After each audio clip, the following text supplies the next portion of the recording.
Bonus, I have never been in the Pacific Ocean, so that's what I'm gonna go do now. Okay, here we go. Moment of truth. Oh, that's nice and cold.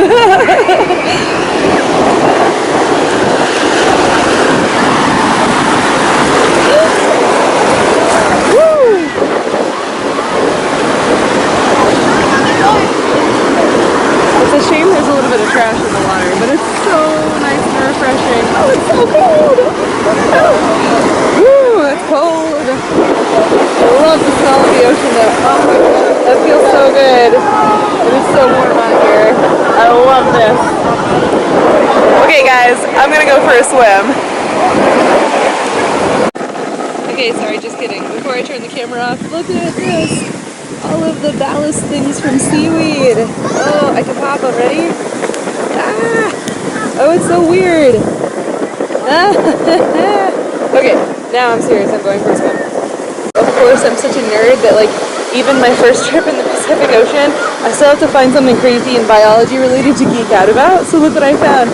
3 different kinds of algae. So I've got red algae, green algae, and brown algae. And I was just like so excited. These were just washing around in the water. There's a lot of the green algae, but I managed to find the red piece. It's super cool. Look at that.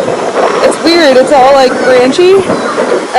And this brown one has got a lot of cool textures on it. I don't know if you can see that really well. It's very bright out here, kind of. Though the algae's kind of shiny because it's still wet. But the fun fact about these is that there are 3 different varieties of algae, and most people think that algae and seaweed are plants, but they're actually not. So algae is, well, it's currently classified as a protist, which is still a eukaryote, and I know this is a vlog, so that's a lot of technical words, but basically these are not plants. They're a different group of organisms in the same group as plants, but also as animals. But look at how cool they are. This is amazing. These just like wash up against my leg. I love the brown one, the texture, and this green one. I don't know if you can see it real well, but it's just so colorful. It's so green, but it's like translucent. I can see right through it. I love it. Algae.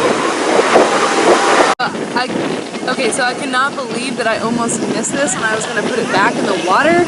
You guys, there's like, you see it moving? There's a little shrimpy thing on here. Some sort of very, very tiny crustacean is stuck to this piece of algae, and I had to share that with you before I put the algae back in the ocean. Okay, bye. I guess I can count myself super fortunate because I'm actually going to the Pacific again. So this will be twice in a little over a week, but I'm going to a completely different place. So now I'm in Oregon instead of in Southern California. I imagine the water's going to be much, much colder, but I think I'm going to see some different things, which will be very exciting. So that's a thing that happened. I just got like completely splashed by a wave because I was looking at something instead of paying attention to the water. Look at all of these amazing purple sea urchins! They're so cool! And so purple!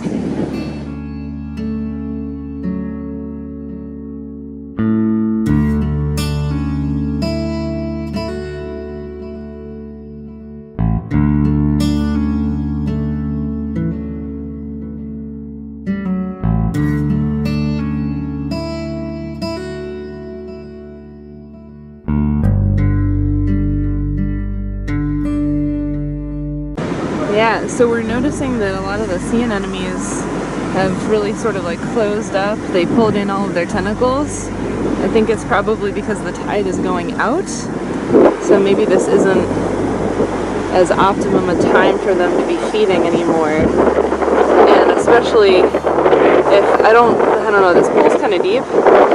So the water might stay covering them the whole time.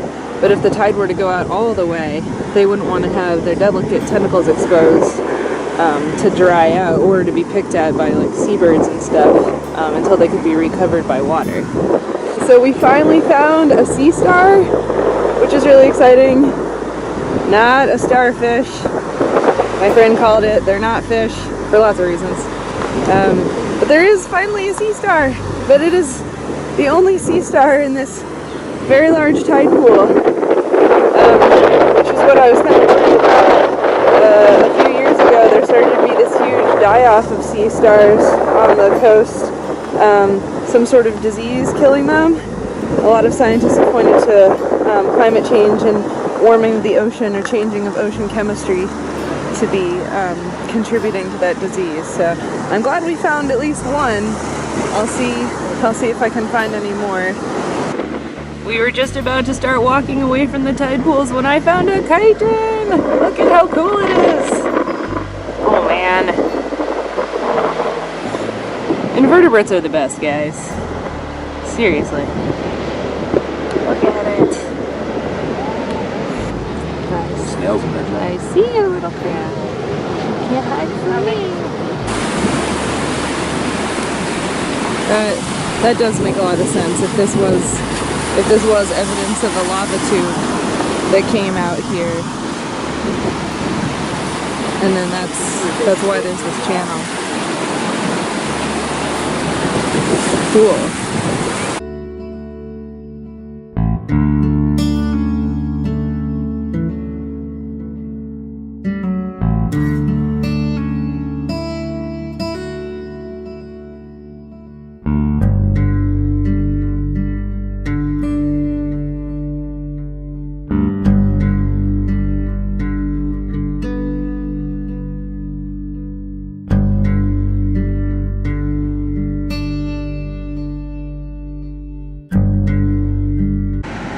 So we were walking around for quite a while and I didn't have the camera on because we were seeing a lot of the same things, but in this tide pool I found limpets! Look at them, there's a whole bunch of them! And they're all different sizes. They're just like suckered right onto the rock. I love all the stripes on the shells. So these anemones have been completely uncovered by the water. They pulled all of their oral arms in. And now they'll have to wait until the water's covering them again. A little bit of water kind of in the dips where their mouths are. Maybe that's enough to keep them wet so that they don't completely dry out and desiccate before the tide pool gets filled again.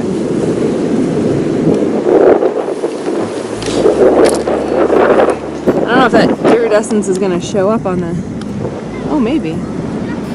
Yeah! Look at it, we found shiny seaweed. It's so shiny. Shiny red seaweed. And there's another sea star kind of poking its legs out from under there. This one is very sort of pinkish red compared to the other one that's very orange.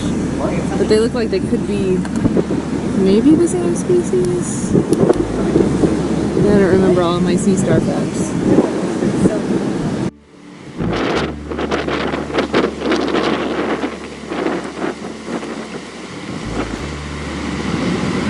There's a tiny sculpin. Look at that tiny fish. Some sort of sculpin. Their fins, their pectoral fins have kind of weird fingers on them. So that the fish can kind of crawl along when the tide pools don't have very much water in them. It looks like it might be eating detritus or something off of the sea star, maybe.